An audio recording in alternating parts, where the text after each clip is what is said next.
Demographics pose one of the greatest challenges to Thailand currently in terms of economic recovery and drive forward.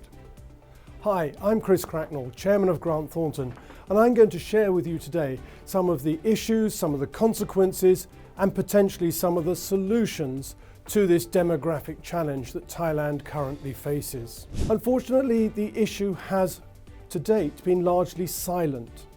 People have not recognised the ageing population and the impact that is going to have on Thailand itself. And that is, firstly, an older population living longer, and secondly, a reducing workforce. So let's just look at Thailand in numbers around the current issue.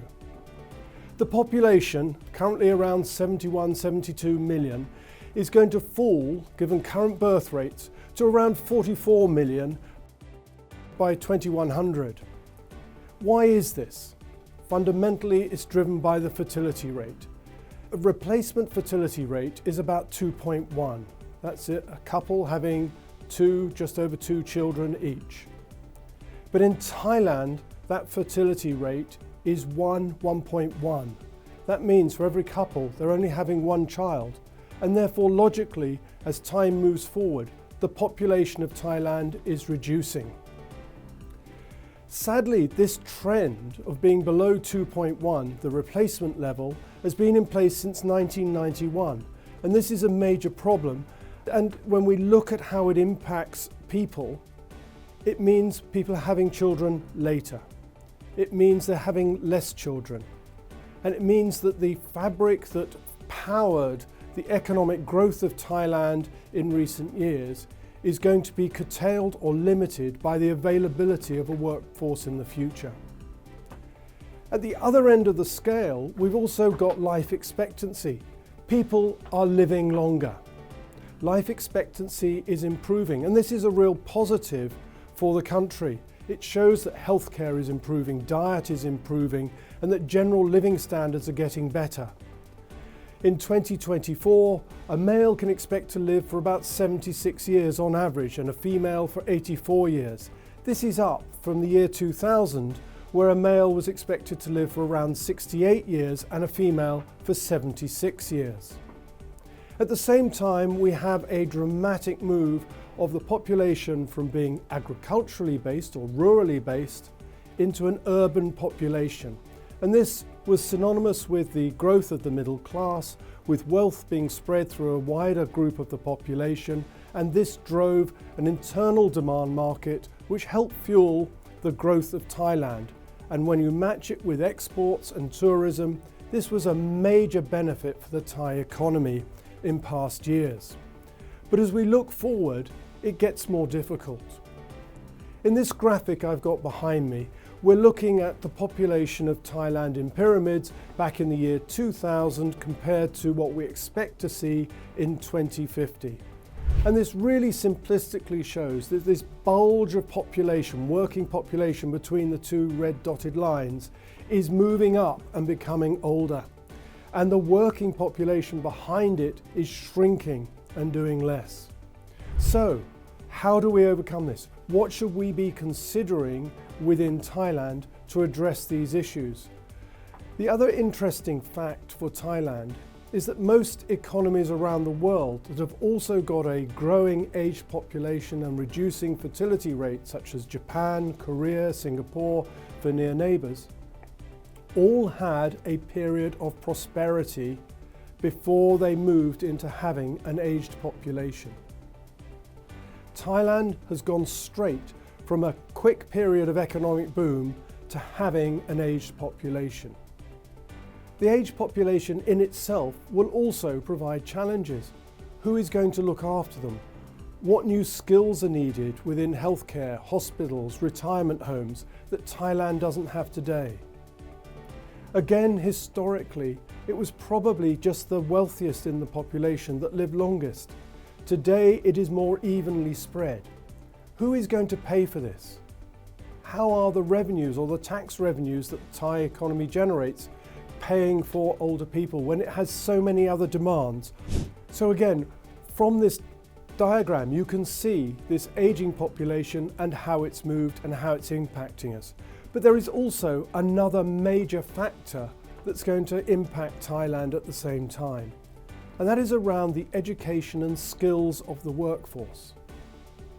Thailand needs to work on productivity. Productivity because our wage rates are higher than our neighbouring countries. Productivity because we need to use automation, robotics and other ways of working to be competitive with our exports, which are a key foundation of how the Thai economy is going to be successful in the future. Again, with a reducing population, technology can pick up a lot of the basic tasks.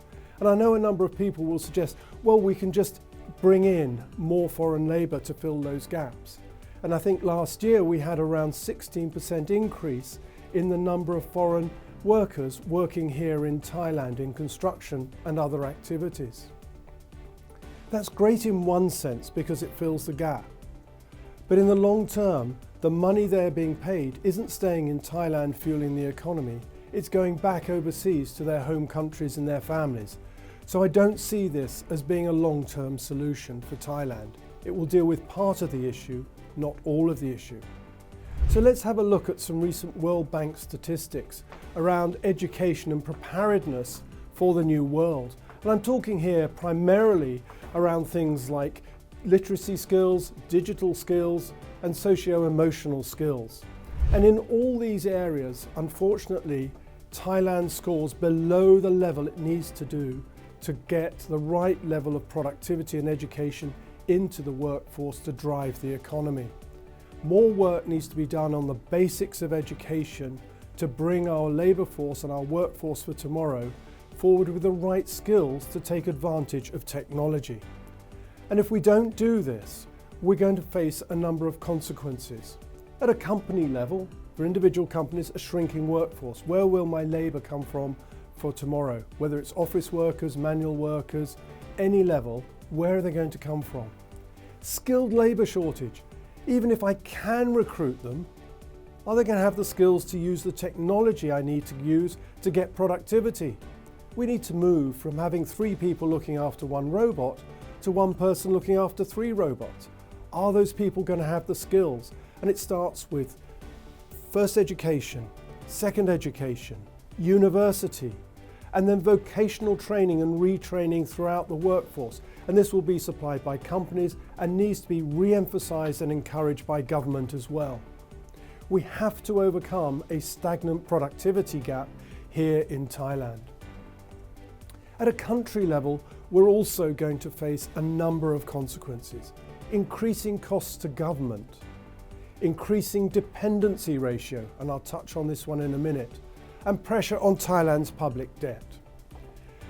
Essentially, when we look at a dependency ratio, it's a number of people working and their taxes, how many people are they supporting? And at the moment, for every 100 people in work paying tax, they're supporting another 44 that are reliant upon benefits or state support to get by.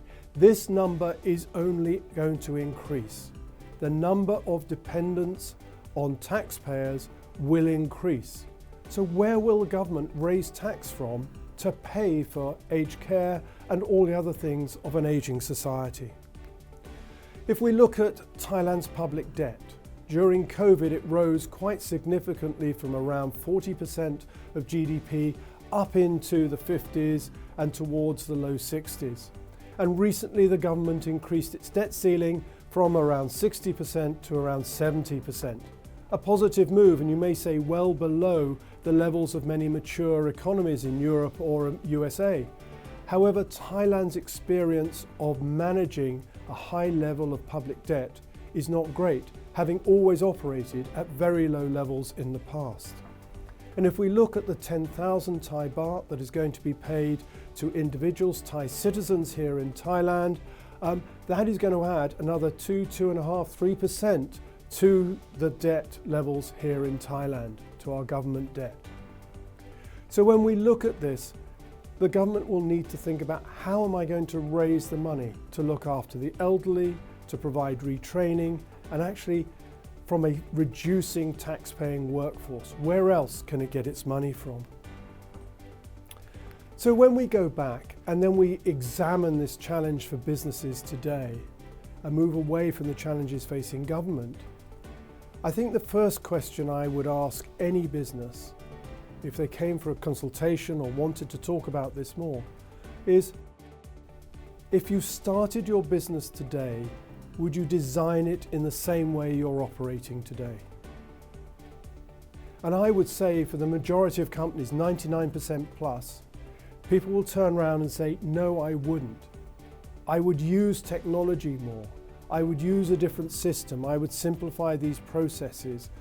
I wouldn't just multiply up. I mean, in companies today when we're running them, we tag on extra bits of systems, we tag on extra bits of work, rather than revisiting the whole work profile or the whole workflow to make sure it's efficient.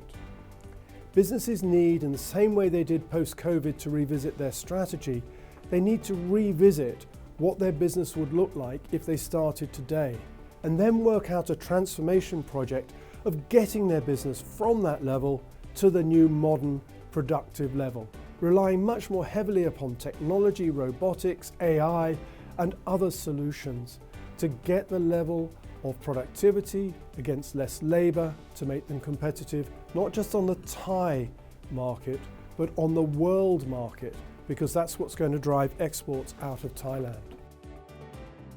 So our advice from Grant Thornton, if we're talking to businesses, having asked that first question, is to look at innovation and tech-based optimization within an organization. It's really about thinking, can I do things more effectively? Can I be more productive? Why am I relying upon old methods of working when there are new solutions out there that are less dependent upon people?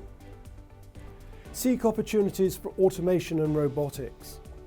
And I think in this case, when we especially look at manufacturing, there are a load of opportunities out there. And there's some great examples here in Thailand of where people have used technology to help drive more efficient businesses. And coincidentally, those businesses tend to have a better adherence to ESG goals than those that don't. They can incorporate productivity gains with actual sustainability gains or being more efficient, helping both the environment and the profitability and survivability of those organizations.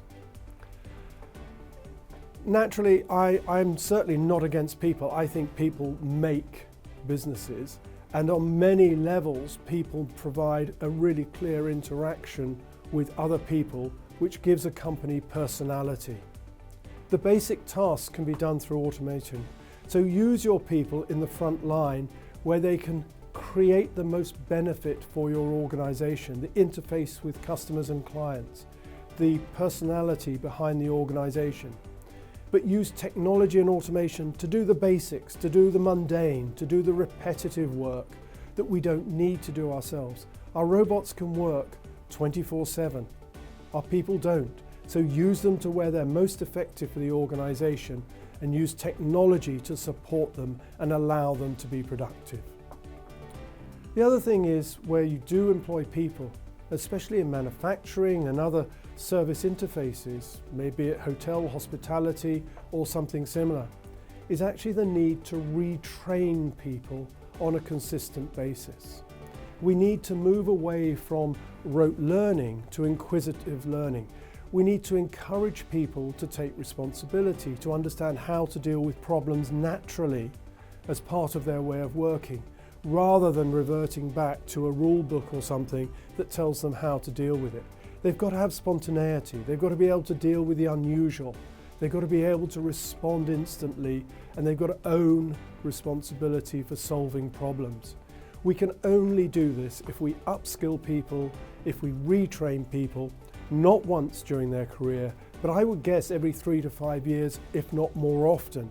And again, as I said earlier, this needs to be backed by government encouragement, maybe it's tax breaks, by government vocational training facilities, and by companies investing in people and within that training. Sadly, some recent results out of a Grant Thornton International Business Review, which measures sentiment, actually saw a decline in willingness for Thai businesses, mid-sized Thai businesses, to invest in automation, to invest in people skills, to invest in technology generally. And this is a worrying trend for Thailand when they are the main areas we at Grant Thornton believe Thailand should be investing in, Thai businesses should be investing in to make themselves competitive on the world stage and on the regional stage. Our threat in Thailand is not just competitors in Thailand. We live in a global economy. Our threat is competing with our neighbouring countries, with China, with India, with Vietnam, Philippines, Indonesia. How can we, where we have a higher wage rate, be price competitive with the goods we're looking to export? The answer lies in the use of technology and increasing productivity, and in educating our workforce to be able to deal with higher productivity situations. For businesses, there are some other solutions which are equally valuable in looking forward. Businesses should focus on their core strengths, do what is essential, and basically outsource everything that is not. Why waste your time, resources doing things which you're actually not a master at? Outsource your marketing, outsource your accounting, outsource things that are not absolutely core to what you're doing. And we can look at examples from the US of companies that have a board of directors. They own their IP. They probably own and help on their R&D side, but part of that can be outsourced as well. They own their client list, they own that interface. But everything else is outsourced and done by either contract workers, by other organizations. We can really increase our productivity and get the right skills in the right place and have a flexible cost base for driving our business forward into the future. So don't consider outsourcing, I'm losing control, I can't, my data's too sensitive. Outsourcing is well proven. Outsourcing people, outsourcing companies understand about confidentiality. They are your business partners, not someone remote down the street. They are people who live off your business success, so they're going to want you to be successful. Outsourcing is a real model that does work, can work, and is working now within the economy. The last point, as I referred earlier, was using and utilising foreign labour. It works, it is an option, but the money that they earn tends to go in majority back to their home country and fuel growth over there, rather than underpinning growth within Thailand. There are a number of other actions that I think are particularly relevant for Thailand today as we talk about an ageing population and looking for solutions. Historically, we've always been very keen, and the country is almost structured around the concept of reaching 60 and retiring for a lot of people. And the labour laws almost encourage this with payments, etc. People who are 60 today are no longer old. They're going to live, by best, maybe 15, 20 more years. They're going to be productive in workforce terms for at least another 10 years, if not longer. And that's at all levels of work within the organisation, whether it's on the shop floor, whether it's in the office, whether it's in leadership. People who are older have a role to offer, and often they're ignored. At the other end of the scale, if you're in business today and you want to recruit in the future, start looking at interns, start looking at graduates. Bring people in to get work experience with your organisation so that when they finish their education, they want to come and work for you. They've had some experience, they see your values. And again, when you're looking at bringing people in, you should be looking to keep them for a preferred time, for a length of time that they can add value. So you're going to have to think of things like retraining them, about their promotion prospects, about giving them the right skills to be successful. You'll have to consider the role of hybrid working, the role of technology in supporting their jobs. And as we look at people today coming into the workforce, their values are very different to my values when I came into work and into the working world. Think about what those values are and work with those individuals, those new employees, interns or graduates, to find a way that they can be successful against their lifestyle and their work patterns and their expectations. I'm not asking you to sacrifice your company values or anything else. They're critical, as is your focus and strategy. But you're going to have to adapt and adopt different ways of working to keep the younger generation motivated, working for you and being highly productive. As we move forward now into this brave new world, there are challenges, but there are also going to be opportunities. It's going to be those businesses that rise up and accept the challenges, are realistic about those challenges today, and come up with solutions and new ways of working. The government has to accept that there is a change in the demographics in Thailand and what that means. And it's not about short-termism, it's about long-term planning and knowing how and what the country should look like in the future. The BCG initiative was a great initiative. The Biocircular Green Initiative was a great long-term plan identifying preferred industries, technology, sustainable businesses, sustainable ways of working, solar panels, wind farms, healthcare for the aged, an elderly population, retirement. All of this is covered within that plan. We as businesses and government in partnership need to work together to fulfill and reach those objectives, to make Thailand as great as it can be, as successful as it can be, and to really use our skills and knowledge that exist here to overcome the challenges and drive the country and our businesses forward. Thank you.